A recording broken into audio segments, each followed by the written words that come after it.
Three, two, one. Baiklah, bismillahirrahmanirrahim. Assalamualaikum warahmatullahi wabarakatuh. Nama saya Rul Hidayat dari NIM 39. Baiklah, di sini saya akan menjelaskan materi mata kuliah pragmatik, yaitu prinsip kerjasama guys. Prinsip kerjasama guys didasari oleh asumsi bahwa dalam berkomunikasi, penutur dan petutur bersedia bekerjasama.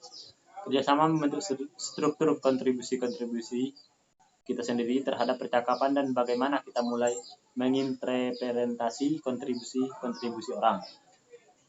Jadi prinsip kerjasama ini bisa membantu peserta untuk tercapainya maksud dan tujuan dalam komunikasi.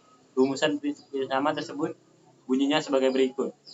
Berikanlah kontribusi percakapan Anda sesuai yang diperlukan. Pada tahap ini, di mana itu terjadi sesuai dengan tujuan pembicaraan di mana Anda terlibat. Terus, ada beberapa maksim dalam prinsip kerjasama guys, yaitu maksim kuantitas, maksim kualitas, maksim relevansi, dan maksim cara. Nah, di sini saya akan menjelaskan yaitu maksim kuantitas. Dalam maksim kuantitas, seseorang penutur diharapkan dapat memberikan informasi yang cukup, relatif, memadai, dan seinformatif mungkin. Informasi demikian itu tidak boleh melebihi informasi yang sebenarnya. Dibutuhkan si mitra tutur.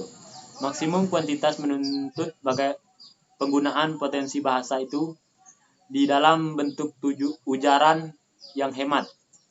Di sini berarti bahwa untuk mencapai tujuan komunikasi itu, penggunaan kita, struktur dan makna dengan secukupnya saja dan tidak boros. Contohnya ialah anak pertama yang sudah melahirkan.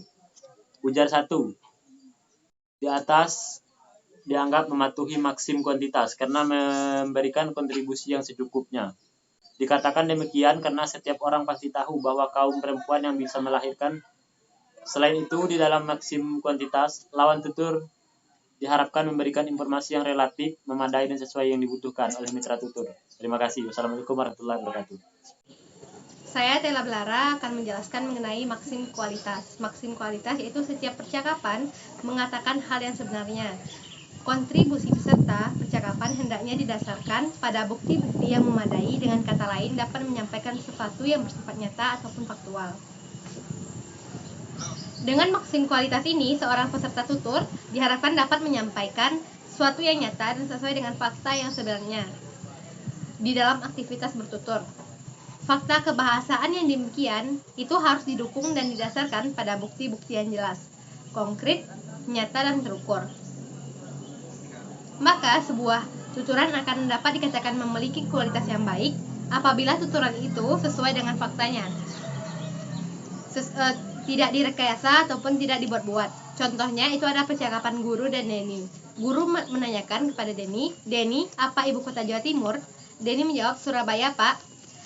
Penutur ini sudah mematuhi maksim kualitas karena Denny menjawab dengan benar pertanyaan yang diberikan oleh gurunya bahwa ibu kota Jawa Timur adalah Surabaya.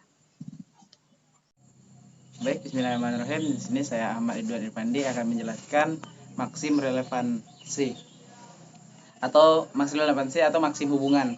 Maksim relevansi mengharuskan setiap peserta percakapan memberikan kontribusi yang relevan dengan masalah pembicaraan antara penutur dan petutur.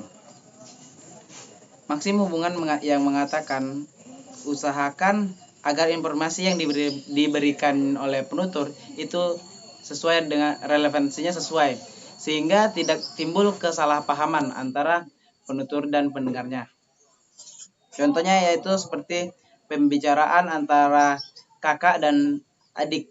Kak, ada telepon untuk kakak. Adiknya menjawab, kakak sedang di kamar mandi, Dek. Untuk A. Selanjutnya yaitu yang B. Jam berapa sekarang, Bu?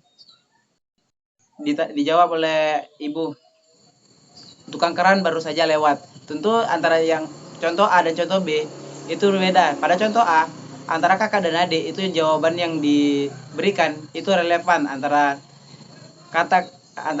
konteks pembicaraan yang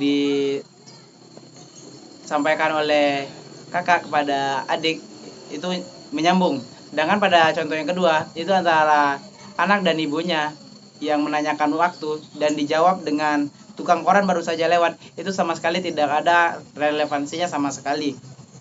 Mungkin demikian penyampaian dari saya ucapkan terima kasih. Assalamualaikum warahmatullahi wabarakatuh.